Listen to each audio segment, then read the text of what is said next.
Monday Motorsport with Lester Forbes on Motorsport Radio. Hi, it's Seb Ogier. This is Manuel Maldonado. Hi, I'm Ash Sutton. Hi, I'm Michael O'Brien, and this is Motorsport Radio. 50 races already in Formula E. Can you believe it? And it's only, 5 years old? Yes. 5 years, yes. Apparently, Charlie, there was a special anniversary dinner involving, everybody who's ever been involved, I think, over the weekend. Yeah, there was. Well, it was actually focusing more on the people that have been involved in every single one of those 50 races, which I think is really good to kind of commend these guys. You know, a lot of people were quite sceptical when Formula E hit the calendar, when it hit the big time. You know, it's amazing now, and I think it's gained a lot more fans. But people were really, really sceptical. You know, they heard the news, they heard what it was going to be, and I think they struggled to kind of get their head around it initially to start with. So not only have they had 50 races, they've had 50 amazing races. You know, we're in our 5th season now. The cars are just, you know, they're just growing exponentially. The technology that's in there is too much for me to fathom. It's just incredible. And I think it's really important for this to be commemorated. You know, it's come out of nowhere, and it's really just going strength to strength at the moment. So yeah, it wasn't just drivers, it wasn't just you know, engineers, it was media personnel, it was anyone that's been there since day one was given the recognition that I think they really deserve. So yeah. It is certainly interesting to kind of wrap your head around the fact that it was actually it's the championship's 50th race. Still seems kind of new to us, I suppose, compared to F1, which is like 60-odd plus years or something. Yes, as you say, it's... considering F1's coming up to its 1,000th race soon this year at China, it really does put things into perspective when you put it 1,000 against 50. But no, obviously, I should say Formula E started back at the end of 2014, running initially as a winter series. I could argue it's kind of moved away from its winter series roots a bit now, but it still runs over the over the 2 years, as it were. And it's really grown as not just obviously the primary electric championship, but some of the primary single-seater championships outside of Formula One. And it's really grown as from this outlier that I'm sure the FIA would have just promoted for a few seasons if it hadn't gone well, and maybe just faded away if the investment wasn't there. But it's really been very self-sustaining. Obviously, we've got all the manufacturers in this year. 8 out of the 10 teams are all individual manufacturers, which is something we don't really see in any other form of motorsport. Even the big World Endurance Championship, I believe there is still about 8 to 10 manufacturers in that, and that's got obviously multiple classes and many more cars. So the growth that we've seen from Formula E is spectacular. Definitely is. And if you are yet to experience a real life Formula E race, I do definitely recommend it. You probably already know about this. It happened, I think, just over a week ago. But the big breaking news regarding British motorsport, anyway, is that Formula E is coming back to the UK, back to London, and it will be an indoor-outdoor race / drive-through race at the XL in London. So yeah, that'll be interesting. Yeah, no, I'm personally really excited about this. I was at in Battersea Park at the end of the 2015 season, and it was one of the most incredible races I've ever been to in my life. The accessibility that you get at Formula E is like nothing I've ever known before. You know, there was driver signings when they stayed way past the timings that they should have done. You know, they made the time to meet with everyone, chat with everybody. I was so close to the starting grid, I could almost touch the cars. It was one of the most incredible experiences of my life. It was brilliant. So the fact that it's coming back, I'm really excited about. I've been desperate for it to be back ever since they announced that it wasn't going to be on the calendar. And I think it's a really interesting track. You know, the fact that we've got that mix of indoor, outdoor, it's going to add a different dynamic. You know, Formula E like to be cutting edge. They like to be, at the forefront of doing things differently. And I think they have absolutely hit the nail on the head with this one. I think it's definitely going to add something that we've just not seen in the sport before. So yeah, I'm looking forward to it. I think it should be really interesting. I know a couple of people have been a bit concerned about the fact that it's half indoor, half outdoor, but I think it should be amazing. Yeah, Connor? It'll certainly make the track surface interesting. I know, obviously, there's calls to be had about the fact it's obviously being indoor outdoors, being electric cars. It's not going to create that emission problem that you'd have from a traditional racing series. But also tyre wear and tyre grip and just how the track surface plays out. It's going to be very different if one area is soaked in rain, as it probably will be in the UK,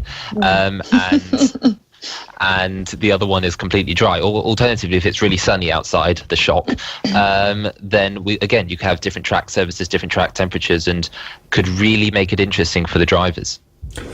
There was an interesting article that I saw at the weekend, Connor, regarding what Sam Bird said with the, as we all know, Formula E is constantly compared to Formula One because it kind of like was formed in its shadow, sort of thing.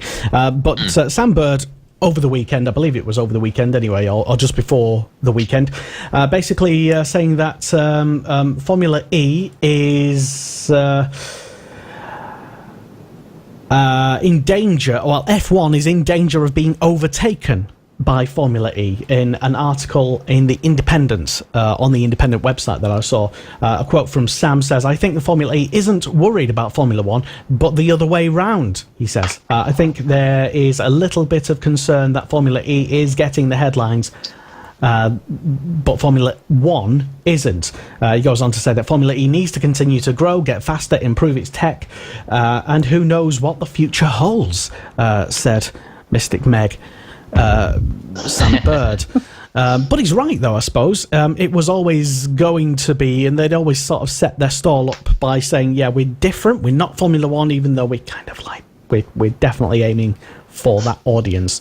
And there's a more and more blurring of the lines now, I would say,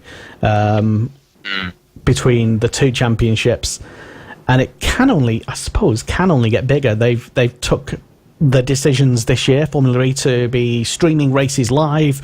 It's live on the BBC. They're streaming in loads of different places. There's loads of highlights of it, and they've got Formula E radio as well. And they, in terms of accessibility, they're probably one of the world's best championships in terms of, can we watch this for free? Yeah, and I really do think that sorry, Connor, I really do think that's where this kind of worry is coming from. I know as a fan that watches as much Formula E and Formula One as I can, it's definitely a lot easier to watch Formula E, so it's naturally a lot easier to be a fan of Formula E. I think just from its most basic point, I think that is where it is leaps and bounds ahead of Formula One. You know, you will always get the fans that will not support e-racing, whatever their reasons be. There will always be people that see that cannot fathom a world without Formula One. And I must admit, in my heart of hearts, I would love for there to be a place for both Formula E and Formula One to be that top flight alongside each other. But at the moment, I think Formula E is gaining, dare I say, a larger, younger fan base, because of this accessibility. You know, people like myself can't always afford Sky F1 subscriptions, and when you don't have every single race live on free to view TV, you naturally drift towards a sport that you can watch. And I think that's absolutely where, in my opinion, I think that's where this Sam Bird's quote makes complete sense. I think Formula One does have a lot to worry about in that respect. Absolutely. Yeah, Connor? I mean, in terms of the audience, as you say, Charlie, it's interesting. It's interesting to get the younger viewers in, and obviously, Formula E is very notable for its success on social media. If you're anywhere connected with the racing, I think it's very hard to even miss Formula E videos or some of the spectacular graphics they put out for various events, and so it's always incredibly promoted, and there's a very big social media team behind that. In terms of TV, I mean, obviously we've had it on the BBC this weekend, but it's not always been that. It has been a bit hit and miss, but It has been a bit hit and miss, but I think we can allow them for being a new championship, and you know. I mean, even in its worst times, it's been still available on Freeview. I know prior to the Hong Kong ePrix, it was available on Quest for those in the UK, which, although obviously being perhaps quite an obscure Freeview channel, it's still free to air for television, unlike Formula One, which is obviously behind that paywall. But to compare it to other sports, I mean, the suggestion is obviously Formula E will take over Formula One as the number one motorsport in time, but I don't think a paywall is necessarily the biggest reason against that. I mean, if you look at football, I know this is a horrible example for those who aren't interested, but you look at the Premier League. It's still the biggest league in the world, and that has been hidden behind a paywall for years now. Access for it has been very limited, even going to football was never a stadiums. niche sport, though. Sorry to interrupt. It was never a niche sport, and that is the other question to look at is can Formula E succeed because Formula One doesn't have the wide-ranging appeal of something like football or rugby? But even saying that, Formula One itself is a very big industry, and I think it would be unwise to suggest that Formula E in the next 5 years will automatically be the next big motorsport. In 20, 30 years, maybe I can see the tides turning. But there is enough money, there's enough investment, and there's enough older fan base that will pay that subscription for Formula One to remain the top motorsport for at least our generation. Well, we've had a couple of comments, folks. Thank you, by the way, if you are tuned in live to us on our first, I suppose, adventure online for Monday Motorsport here on Motorsport Radio. #trademarked. Then you can still get in touch with us. We are live, and as many Mondays as possible. I'm not going to say every single Monday just because it's not practical, but you can contact us when we are live, definitely, as did Macaulay Underwood, who says Dan Marr is my favourite presenter. Thank you for that, Macaulay. And Obviously a friend of Dan's. Dan Marr is also tuned in. Hello, good evening, Dan. He's hit back and says, something about Formula E, actually. He says, yet another fantastic race in Formula E at the weekend. Shame for Bird. In his opinion, Lotterer moved under braking, much like what happened with Jev and PK at Mexico. Didn't actually know Dan knew or followed Formula E. Should have had I have opinions on this. Carry on. But that's racing, he says. Looking forward to the next round and extremely close in both championships. Looking forward to more, he says. Phil Kinch is also tuned in. Hello, good evening, Phil. He says, don't forget WRC. I didn't. I just didn't watch it. But I didn't forget. I just didn't watch it. I'm sorry, Phil. And I haven't also forgotten about Ollie's performance in WRC. Definitely not. But yeah, I'd be a bit of a fraud trying to talk about something that I didn't even see. So that's why we're not talking about it. He says anyway. Phil Kinch says that Evans is on the podium. In Mexico, a high rate of attrition, talking about WRC. And Nat Jarvis also tuned in. Hello, good evening, Nat, as well. Surprising that he had time to watch Formula E, given all the Moto GP stuff that he was probably tuned into. But anyway, Nat says, Formula E hit the market right at the correct time. Yes, good point. And he also says that Formula E is honestly like touring car racing in single-seaters. Kind of is, I suppose. If you did see it, there was a lot of argy-bargy and banging about, which unfortunately led to Sam Bird losing the race win, unfortunately. Yes. Also, a big hello to Chris Shora, who's tuned in, and to Stuart Richards and Sandy Mitchell as well. Hello, good evening, Sandy. And to Georgina as well. Everybody who's tuned in, just want to say a big hello to you guys. So when is the next Formula E race? Let me have a quick look. That will be in a couple of weeks time at the towards literally I think, yeah, it's in China in literally a couple of weeks' time. 23rd of March. It is the 23rd of March, and then they go to the Italian Grand Prix. And, the French Grand Prix, I keep having to sort of remind myself that we're, like, well into the season. And I forget every single year that Formula E starts in, like, July, August, that type thing. So by the time we get to a normal season traditional start, I should say, then Formula E is already halfway through, and they always have a round that clashes with the Autosport show, so I never end up watching that. Yada, yada, yada. But anyway, so the next race is in a couple of weeks' time, the Chinese ePrix, and then Italy, France, Monaco, Germany, Switzerland. And then to round out the season, 2 ePrix in America. Charlie, which ones are you most looking forward to of the races coming up? Dare I say, it's not going to be a fan favourite, but I'm very excited for Monaco. It's just Monaco, because... Well, exactly. It's because it's Monaco. I know that it will most likely be one of the most boring races of the year, unfortunately, dare I say. Sorry, Monaco fans. But no, I'm really excited for it. I think so. Why are you excited for one of the most boring circuit? Go on, explain. Well, just because you've got it's just the clash of such a historic track that's got so many racing fans, so many fond memories, alongside these cutting edge electric cars. I just think it's going to be brilliant. Again, I'm really looking forward to it. And obviously season finale in America will be great as well. Yes. And Connor, any particular future remaining Formula E race or ePrix that you're most looking forward to seeing? I'd be interested to see racing back at Switzerland, obviously a country that's famously shut its doors to racing for many, many years since the Le Mans crash back in the 1950s. So it's great to see racing actually returning to those streets after all these decades. So a brand new generation finally getting into motorsport over there, hopefully.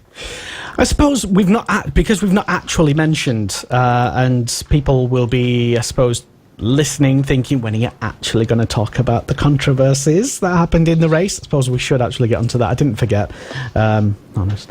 I think we've been putting it off for as long as we can. Teasing, that's what it's called in the industry, teasing, yeah. Standout performances from the Honk Kong ePrix for you, Connor. I mean, to name a couple of names, not to put words into your mouth, but Roland had he actually led the race for a very short amount of time, I think. Didn't he take the lead into turn 1 straight away, almost immediately?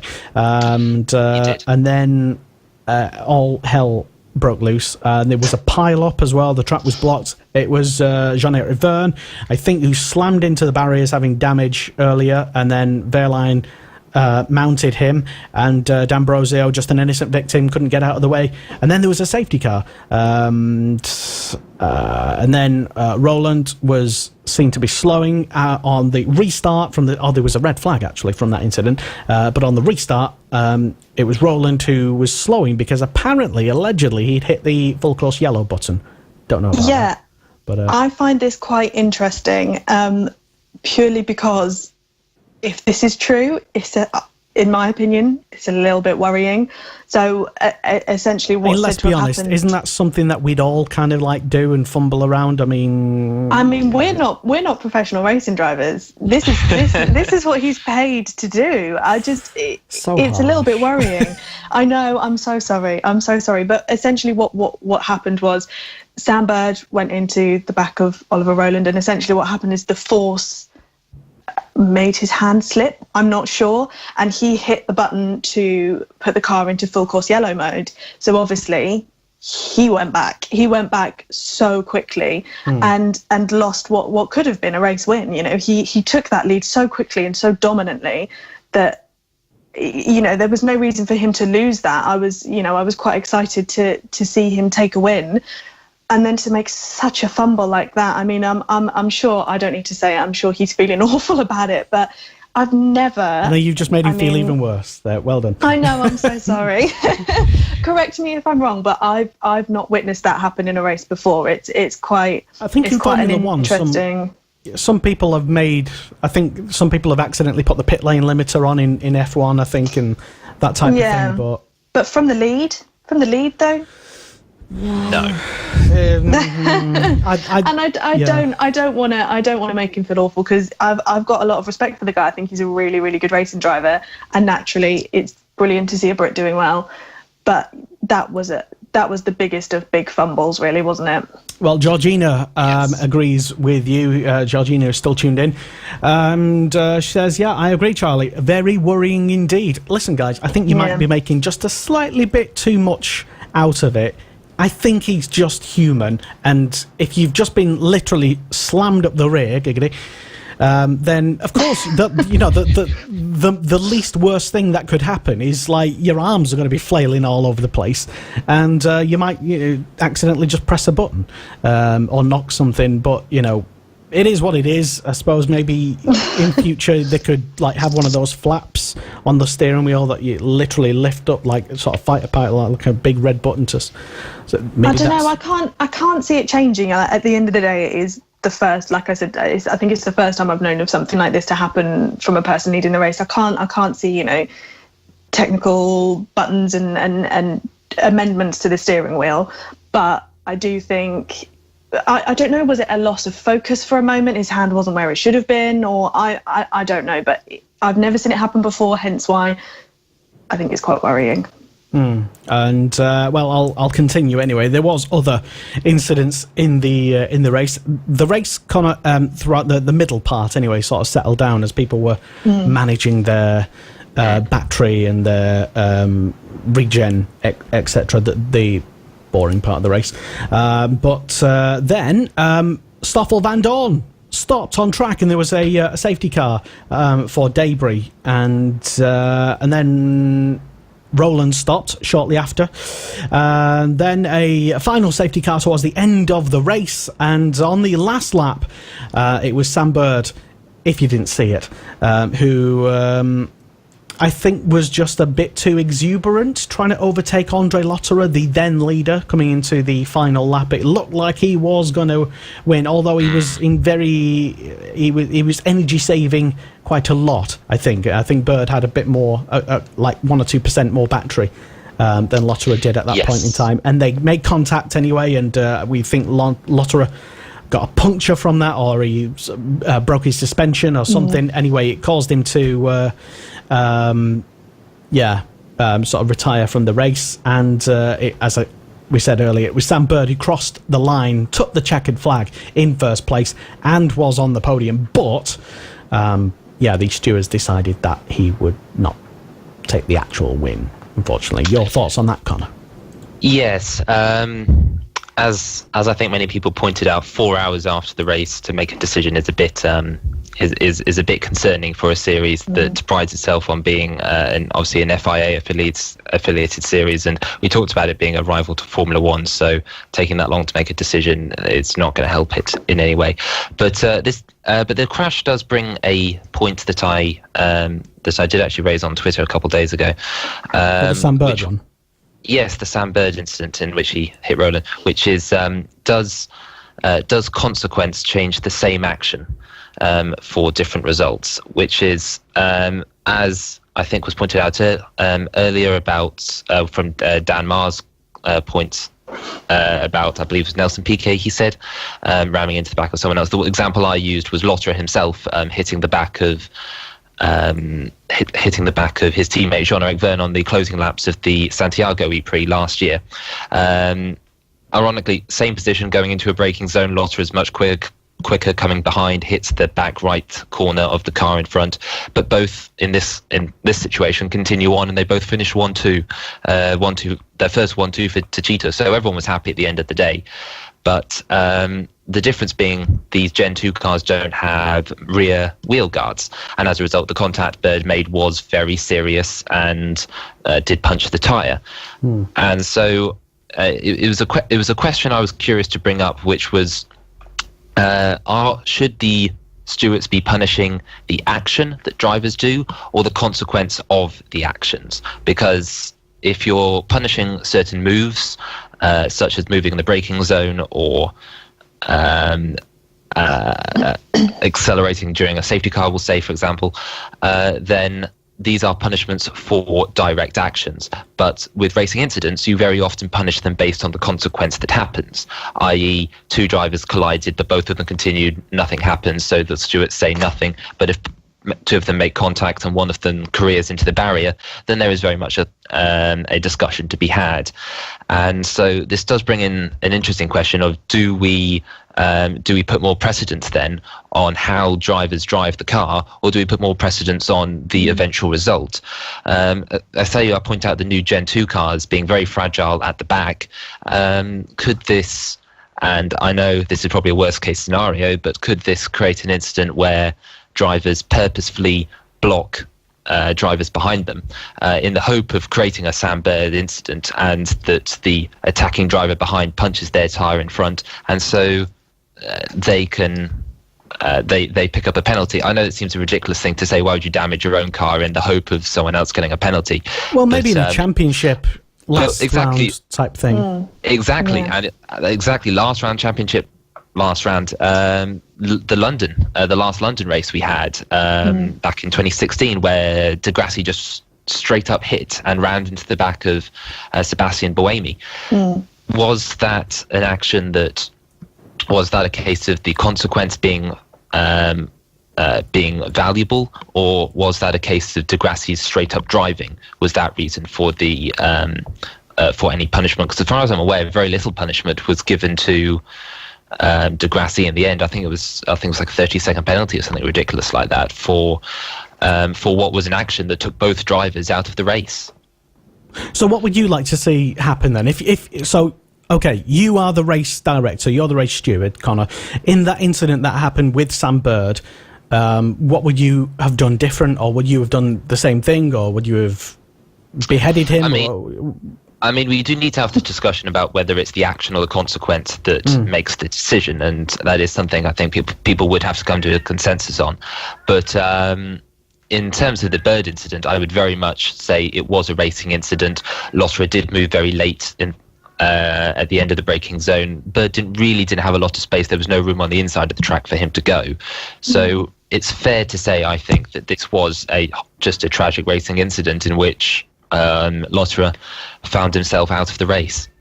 I mean, it's a really interesting point because, and correct me if I'm wrong, but there were a lot of big moves in that race, a lot of which I'm under the impression weren't penalised. Like there were a lot of, shoving a car up the inside of the corner, for example. I believe Roland did that after he lost the lead. Lotterer himself did it as well when he took third place. There were a lot of big moves that didn't have the consequence, so didn't have a penalty. I mean, it's a really interesting point. It kind of seems like, according to what Connor's asking, they've kind of made that decision. There were moves that were that actually, from a spectator's point of view, looked more severe, but didn't have the consequence. So there was nothing done about it. I mean, correct me if I was wrong, and there were penalties, but I wasn't under the impression that there were. I don't think there was any penalty other than Bird's one. Everything else was just considered a free pass. And there were some really big moves. I know that there was, I believe it was Roland went up the inside of Daniel Abt. I mean, he took debris off the car. He didn't end Daniel Abt's race, but he took debris off the car. It was a move that made contact, and there was no penalty. And so it is it's a really valid point, actually. I mean, the one final thing I'll bring up is with Robin Freins. I think some of us kind of forget is, Freins obviously finished third in that race, but there was an incident with about 10 laps to go in which he collided with Sebastian Buemi, and as a result, Buemi went on at the chicane, and I think eventual damage ended up with Buemi retiring. Now, this was something that we really didn't focus on in the race, but was an action that created a consequence, but nothing came of it because there seemed to be no focus on it. There was no reason to punish him because there was no protest from the Nissan team, in which case, fair point. But and I guess it didn't change the podium either. So, well, it might have down the line. Freins got third in the end, so Buemi could easily have had that position had contact not been made earlier in the race. It is interesting, and we would love to get your opinions and thoughts on what kicked off in the Hong Kong ePrix yesterday morning. I believe, yes, it was. Yes. Let us know at M Sport Radio on Twitter, where we are streaming live this show, as we do all our shows here on Motorsport Radio. So if you're on your mobile device, you can just follow us and tune in live on the Twitters. It's Motorsport Radio on Facebook, again, where we're streaming live. If you're out and about, you can take us with you and some such. We're also on Twitch as well, and most importantly, we are on motorsport.radio, our official website. Hello, good evening to Ryan Lilly, who joined the show very briefly.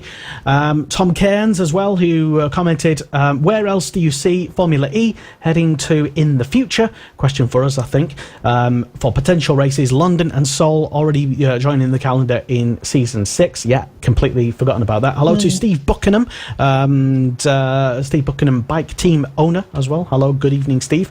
He probably realised what we were talking about and then tuned out, because it's not about bikes, I suppose.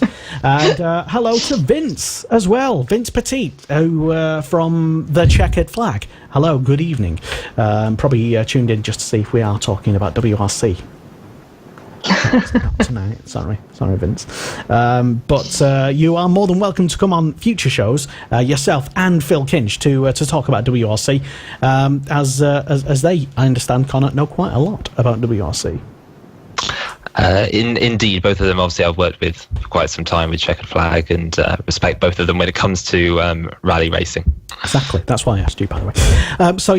Formula E Championship, just to let you know if you didn't, it's Sam Bird who's still leading despite his penalty, the championship, by just 1 point. Super tight at the top at the moment. Sam Bird leading on 54 points. It's D'Ambrosio with 53 points and Lucas Di Grassi, and there's basically 2 points separating the top 4 as we go into the Chinese ePrix in just less than 2 weeks' time.